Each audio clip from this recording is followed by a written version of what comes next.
Good morning students, you are welcome to the maths class. Today we will discuss about the chapter 9 algebraic expression and identities. Exercise 9.1 we have discussed in previous class about the introduction of this chapter. Today we will do question number 1, that is identify the terms, their coefficient for each of the following expression. Okay, तो हमें क्या term find करनी है, identify करनी है और coefficients find करने हैं. यहाँ पे कोफिशिएंट्स मीन्स जो न्यूमेरिकल वैल्यूज है वो फाइंड आउट करनी है. क्लियर?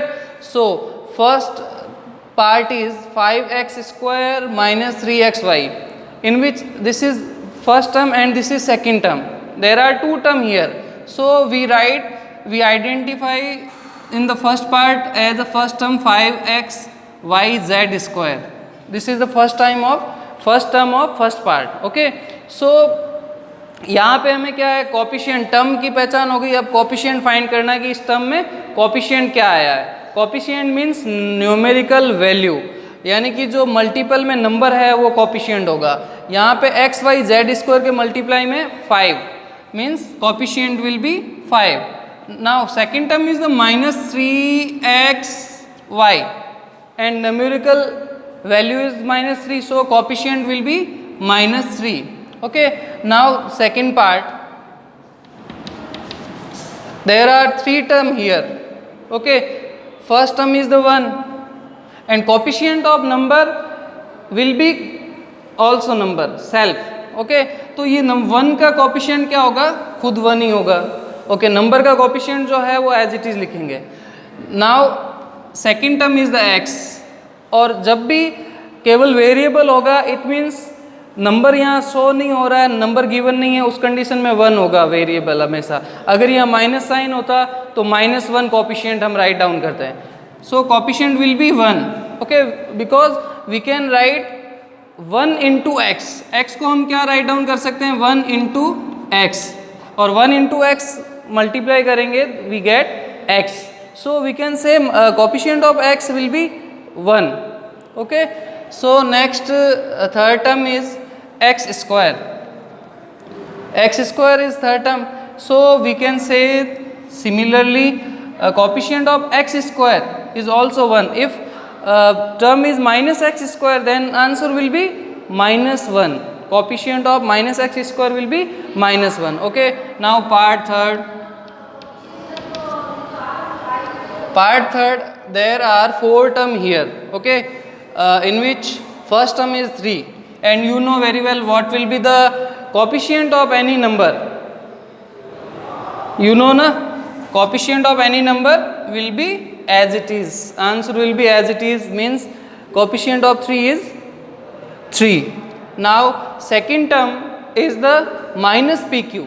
माइनस pq का कोफिशिएंट फाइंड करना है. माइनस pq मीन्स यहाँ पे नंबर नहीं था, यहाँ पे भी नंबर नहीं है, माइनस साइन आ गया तो coefficient will be -1. Okay, next QR and coefficient of QR will be 1 and -RP. Fourth term of third part is -RP, so coefficient of -RP will be -1. Okay, जहाँ पे भी without number variable होंगे तो sign के साथ में आपको 1 लेना है आंसर में. Clear? Now come to the part fifth. And in fifth part there are 3 term. First term is x upon 2. It means coefficient. What? Coefficient is, we can write x upon 2 as 1 upon 2 into x. Okay, so we can say from here coefficient of x will be half. Okay, now second term is the y by 2. So we can write y upon 2 and coefficient of y upon 2 will be half. Okay, similar है ये. And coefficient of -xy, that is number है नहीं, यहाँ पे minus का sign है तो coefficient will be -1. Okay, this is your answer. Now you have to do homework, similar type questions. Identify term and their coefficients. Question number 1, part 3rd. 4x square y square minus 4x square y square z square plus z square. Sixth part is 0.3a minus 0.6ab plus 0.5b. Okay, this is your homework. You have to pause the video and you can take the screenshot of the video for write down in your fair notebook. Okay, let's do question number 2. Classify the following polynomials as monomials, binomials, trinomial. Which polynomials do not fit in any of these 3 categories. Okay, तो हमें classify करना है, identify करना है कि monomial का कौन सा एग्जाम्पल है, बाइनोमियल कौन सा है, ट्राइनोमियल कौन सा है, और तीनों में शामिल नहीं हो रहा, फिट नहीं हो रहा है, वो कौन सा है. तो 4 कैटेगरी में हमें इनको कैटेगराइज करना है. Okay, now first part is the monomial. Monomial यानी monomial means single term polynomial. Okay, तो सिंगल टर्म पॉलिनोमियल का एग्जाम्पल 1000 है. तो first example is 1000 single term polynomial. Okay, first is this. ये अंडरलाइन कर देते हैं ताकि इनको बार बार हम काउंट नहीं करें, इंक्लूड नहीं करें, क्लासीफाई नहीं करें. जो एक बार क्लासीफाई हो गया है वो वापस नहीं हो. अब single term, any other single term polynomial, this PQR. Okay, now binomial. Binomial means 2 term polynomials. Okay, तो 2 टर्म वाला polynomial, first example is x plus y is binomial. Now 2 term polynomial 4z minus 15z square. 4z minus 15z square.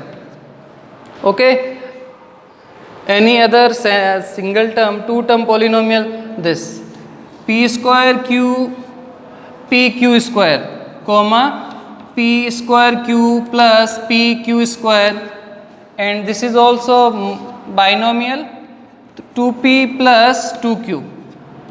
Okay, now third part is the trinomial. Trinomial means 3 term polynomial. Okay, तो trinomial example of trinomial जिसमें 3 term होनी चाहिए, यानी कि plus और minus के 2 sign आने चाहिए एल्जेब्रिक एक्सप्रेशन में, वो ट्राइनोमियल होगा.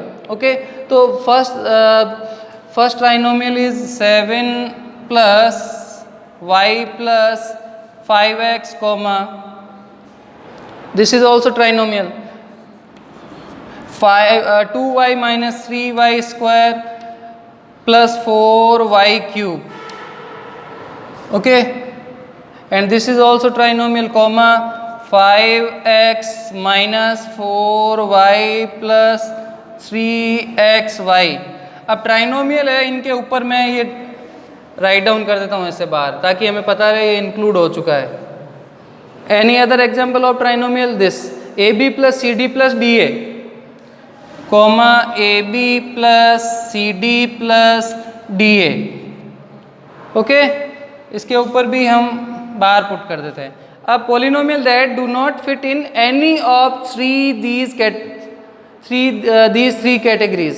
ओके, अब इन तीनों में नहीं आया, वो कौन सा है, यानी कि 3 टर्म से ज़्यादा वाला पोलिनोमियल, जिसमें 3 टर्म से ज़्यादा इंक्लूड हुई है टर्म, वो पोलिनोमियल. तो 3 टर्म से ज़्यादा एक तो ये है 4 टर्म का, तो x plus x square plus x cube plus x power 4. Okay, any other example, 4 term example? No. Okay, so this is our question number 2. Please pause the video and you can take the screenshot of this video and you can write down.